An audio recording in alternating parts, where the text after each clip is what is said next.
अस्सलामुअलैकुम जी, मैं हूं लाइबा अब्बासी और आप देख रहे हैं देसी स्पोर्ट्स पर cricket capsules by Laiba Abbasi. अगर अभी तक आपने इस यूट्यूब चैनल को सब्सक्राइब नहीं किया तो जल्द से जल्द इस यूट्यूब चैनल को सब्सक्राइब कर दे। उससे होगा ये कि आपको हमारी हर लेटेस्ट वीडियो का नोटिफिकेशन अपने डोर स्टेप पे मिलेगा, just within a span of 2 seconds or maybe less than that. So what are you waiting for? Just press the bell icon so that you can never miss any video from our side. उसके अलावा make sure to share it with your friends and family. comment किया करें ताकि हमें पता चले कि आप लोगों के interests क्या हैं.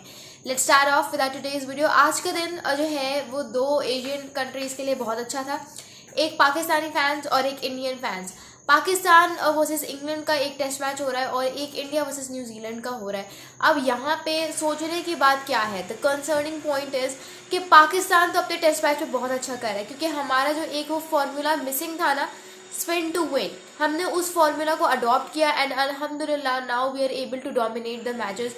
और अनकरीब हम ये सीरीज़ जीतने वाले, may be in the span of 1 day more, और हम ये सीरीज़ बड़े आराम से जीत जाएंगे। ठीक है, उसकी वजह क्या है? उसकी वजह ये है कि हम बस यही सोच रहे थे, हम गलती कर रहे थे इतने अरसे से, 3 साल के इस लंबे टाइम पीरियड में हमें पता ही नहीं चला कि हम अपने बैट्समैन के रिकॉर्ड्स को फ्लरिश करते करते अपनी टीम का इतना बेड़ा गर्क कब करें, हमें इस चीज़ का अंदाज़ा ही नहीं हुआ। और वो अब हमने जब देख लिया मसला, आकिब जावेद, कर्टसी ऑफ आकिब जावेद, उनकी वजह से हमने ये एक स्पिन टू विन का फॉर्मूला जो है वो अडॉप्ट किया। अपनी पिचेस को हमने स्पिन ट्रैक्स बनाया और प्रॉपर स्पिनर्स खिलाए। हम we went with Noman Ali, we went with Sajid Khan, Zahid Mahmood के साथ गए। 3 जेन्युइन स्पिनर्स अपनी टीम में खिलाए। जब प्लेइंग एक्साई अनाउंस हुई थी, बहुत सारे लोगों ने क्रिटिसाइज़ किया कि यार फास्ट बॉलर कोई है नहीं, अकल नहीं है इनमें, लेकिन फिर इन स्पिनर्स ने, नोमान और साजिद ने सिंगल हैंडेडली प्रूव किया कि वाई एक्सपीरियंस स्पीक्स। वो कहते हैं ना कि आपका जो तजुर्बा होता है वो बोलता है, तो साजिद खान और नोमान के लिए उनका तजुर्बा बोल रहा है और वो आपको नज़र आ रहा है। मतलब 20-20 विकेटें एक एक दिन, एक एक टेस्ट मैच में उड़ रही हैं। अजहर महमूद साहब उन्होंने बोला कि हम स्पिन ट्रैक्स इसलिए नहीं बनाते क्योंकि हमारे स्पिनर्स इतने क्वालिटी के नहीं हैं। आप अपने स्पिनर्स को उनके कंडीशंस के हिसाब से पिच ही नहीं दोगे तो वो किस तरह से परफॉर्म करेंगे। तो अब पता चल रहा है ना कि आपके स्पिनर्स में कितना दम है। साजिद खान की तो मैं जितनी तारीफ करूँ कम है। वो बॉलिंग में भी बंदा 6 विकेटें ले रहा होता है और ठीक है, फाइफर मार रहा होता है। You talk about his batting, आज उसने कितनी ज़बरदस्त बैटिंग की है। 48 बॉल्स निकल कर उसने शुएब बशीर, जो कि इंग्लैंड का जेन्युइन स्पिनर है, उसको निकल के छक्के मारे 4, 100 की स्ट्राइक रेट से खेला है लड़का। तो उसकी मतलब यहाँ पे जितनी तारीफ की जाए ना वो कम है। वो बैट्समैन भी ज़बरदस्त है, वो बॉलर भी ज़बरदस्त है और वो फील्डर भी बहुत अच्छा है। उसका जो जज्बा है वो बोलता है। आपने देखा होगा यहाँ पे उसके स्टिचेस लगे हुए थे, बॉल किस तरह से, उसका सारा शर्ट उसकी ब्लड से भर गई थी। So that is Sajid Khan for you, that is Sajid Khan for you. अब आप लोग कहेंगे अगर इतना ही स्पिन ट्रैक है तो फिर इंग्लैंड के स्पिनर्स को क्यों विकेट्स नहीं मिल रहे? बिकॉज वो गोरे हैं, वो सीना कंट्रीज के प्लेयर्स हैं, उनको नहीं है आइडिया कि किस तरह से you have to kind of perform, किस तरह से आपने परफॉर्म करना है ऐसी कंडीशंस में, ऐसी टर्निंग विकेट्स पे किस तरह से बैट्समैन को घुमाना है। उनको इस चीज़ का एक्सपीरियंस नहीं है। So they are clueless, they are absolutely clueless. आपने देखा होगा उनकी बॉलिंग लाइनअप कितनी क्लूलेस दिखाई दे रही थी। उनको नहीं पता था कि कौन से टाइम पे किस तरह की वेरिएशन करनी है और विकेट लेनी है। तो ये जो है छोटा ऑल्ट्रेशन आप करते हो according to what your team requires.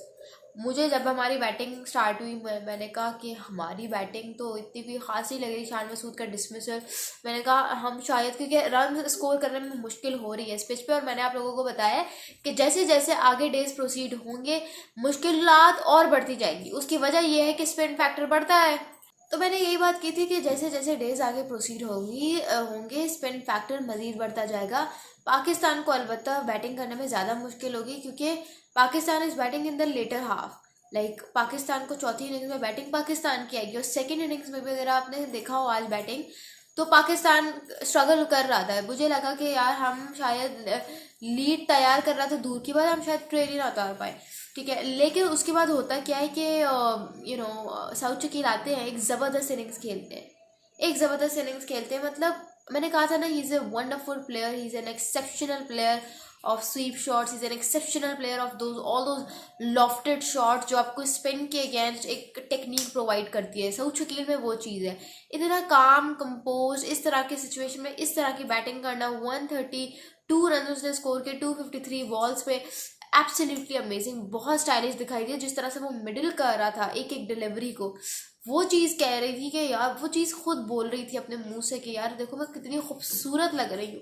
तो सऊ चुकी ने जो प्रॉपर एक टेम्पलेट बनाया हुआ था ना रन स्कोर करने का, उसको देख के मज़ा आ रहा था। इतनी इंटरटेनमेंट उसकी बैटिंग में नज़र आ रही थी, दिल कर रहा था बस इसी की बैटिंग देखते रहा। सो क्लासिकल भी थी वो, और एलिगेंस भी झलक रही थी। और कितनी लाइफ सेविंग वो इतनी साबित हुई कि मतलब आप देखो, नुमान ने जो नीचे से आके 45 रन किए, फिर साजिद खान ने 48, उसकी वजह से हमने 77 रन की लीड तैयार कर दी है। 77 रन की हमने लीड तैयार कर दी, जो कि बहुत अच्छी खासी लीड है इस तरह के ट्रैक पे। क्योंकि गोरे तो घबराए हुए, आप देख लो, उधर बेन डकेट नहीं चला, जैक क्रॉली नहीं चला, ओली पोप नहीं चला, पूरा टॉप ऑर्डर नुमान और साजिद ने उखाड़ के रख दिया। तो वो प्रेशर है, अभी वो अंडर प्रेशर है। जो रूट और हैरी ब्रूक, इनकी पार्टनरशिप नहीं लगने देनी। जो रूट को जल्द से जल्द आउट करो, बिकॉज जो रूट जो है ना, वो ऐसी कंडीशंस में ठहरने वाला प्लेयर है, और अगर वो टिक गया तो आपको भी पता है, मुझे भी पता है कि क्या हो सकता है।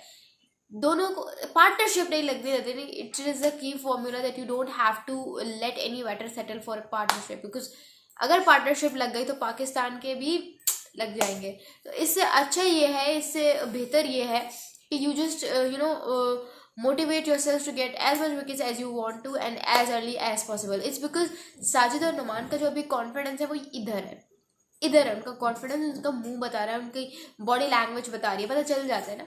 तो वही बात है। खैर अभी जो है करंट सिचुएशन वो ये है कि इंग्लैंड के 23 पर 3 विकेट्स गिर चुकी है। लेट्स सी क्या होता है। मुझे तो लगता है पहले सेशन में कल हो जाएगा इंग्लैंड का काम तमाम।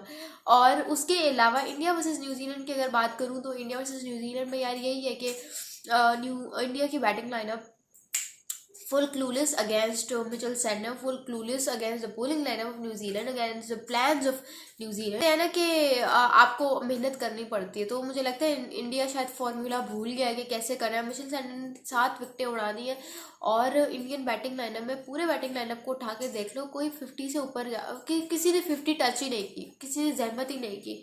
जाहिर सी बात है यार, वो एक कॉम्पिटिशन बन गया होता है ना उस वक्त तक। तो फिर अब लेट्स सी क्या होता है। खैर मैं इंडिया वर्सेस न्यूजीलैंड को अभी फिलहाल ज़्यादा फॉलो कर नहीं रही हूँ, हाईलाइट्स देख रही हूँ और थोड़ा बहुत बीच पे देख लेती हूँ, वरना मेरा जो मेन सारा फोकस है that is on Pakistan versus England.